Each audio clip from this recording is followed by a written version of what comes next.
Welcome everyone to our second primer video, Paul Phoenix. As with the first primer for Josie, this video should give you a good quick rundown on the character to jumpstart your learning and get you playing some matches. We will keep the technical lingo to a minimum, but you should still have some knowledge on basic standardized Tekken terms, especially notations and terms for various game mechanics. In other words, this guide is meant for beginners, but you should already know a little bit about the game, just not necessarily the character. If you are brand new to Tekken, check out the resource links in the video description below. I've included several, including a system basics guide that operates as a tutorial for the whole game, since Tekken doesn't really have that built in. To me, I think it's incredibly important to go over that before trying to tackle character specific guides. But enough of all that, let us begin.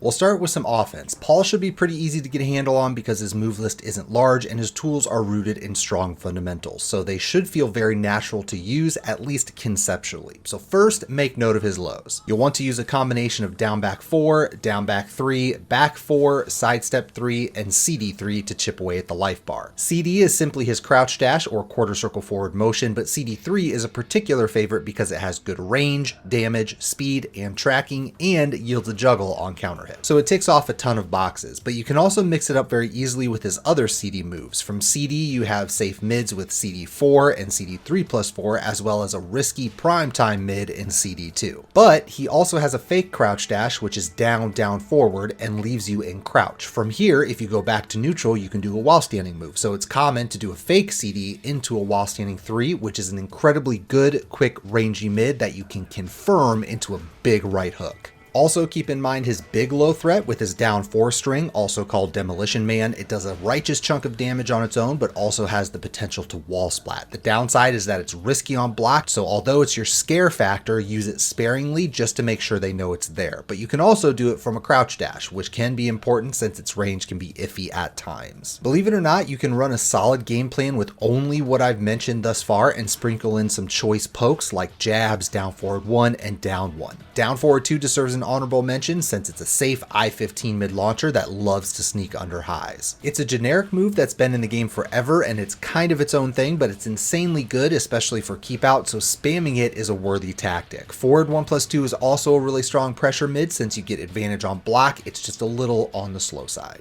Also, since we mentioned down forward 1, he does have another stance that will come into play, and that's his sway done as quarter circle back, or you can do it from down forward 1 by simply pressing back. The singular low threat, sway 3, is a bit lackluster for offensive purposes, but the mids from sway are so strong that the low is kind of free. Sway 2 though is a strong favorite mid option for mix-ups in general because of its speed, damage, and low risk, especially at the wall since it splats. And honestly, this short list really does cover the vast majority of his offensive tools. The last thing worth mentioning is that despite not being a grappler, he has a very good assortment of grabs. He has a command grab for each of the 3 different command breaks, and he typically gets good reward like a favorable wake up position or a wall splat, so don't forget about your grabs.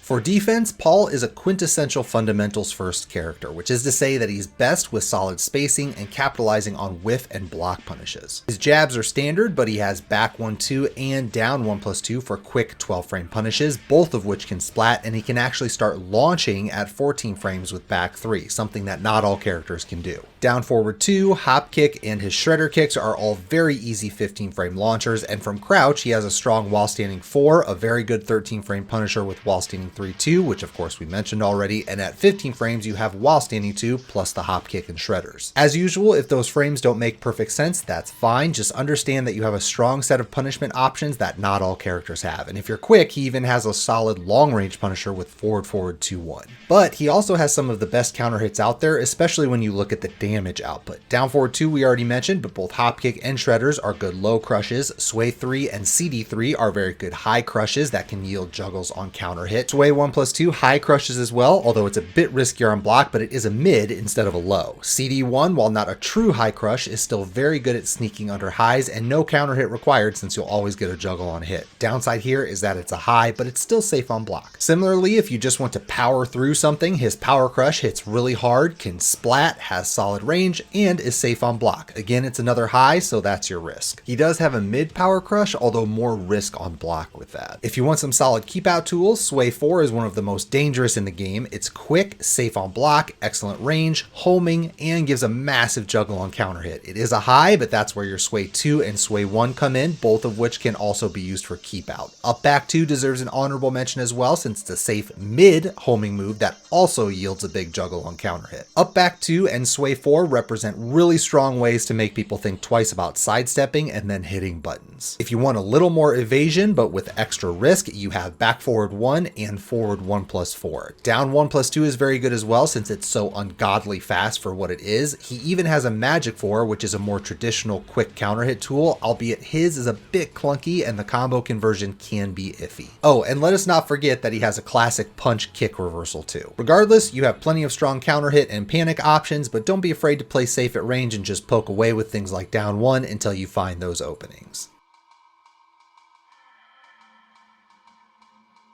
For this final section, let's start by swinging back just to note how stupidly hard Paul hits and how dumb his counter hit game can be. I mentioned the juggle for counter hit CD3, but his sidestep 3 on counter hit also gives a free back 1-2 or down 1+2 for crazy damage. His back 4 after some buffs now gives stupid advantage on counter hit, such that you get a free mix up between down forward 2 and a low of your choice. Because of the size of your advantage, if they try to duck, the down forward 2 will actually launch, which is a rare situation for something like that. But he just hits like a truck with everything, which is the general point. For primers, we won't dive too deep into wake up scenarios, but make note of down back 2. It's a ground hitting mid that has very minimal risk. It's an exceptional tool for grounded opponents, and it launches on counter hit, which of course is that trend we just mentioned, so it'll murder people trying to hit buttons off the ground. But nearly all his lows hit grounded, and a lot of his mids can too, if there's even the slightest amount of movement. The only other thing to mention then is his rage. Given that he's a high damage character to begin with, keeping your rage to get that little damage boost on your moves that you get simply from being in rage is highly beneficial for Paul, since his baseline damage is already so high. But his rage drive is a powered up version of his CD2, so more damage on hit and more pushback on block, or a wall push on block, which gives you a lot of advantage. Even his super can be cancelled to extend juggles. Speaking of, we're not going to go over juggles since they're so straightforward, but I do have a link down in the description below for a quick list to get you started. Again, Paul has a small move list, so you shouldn't have to worry about reserving much brain space to remember everything.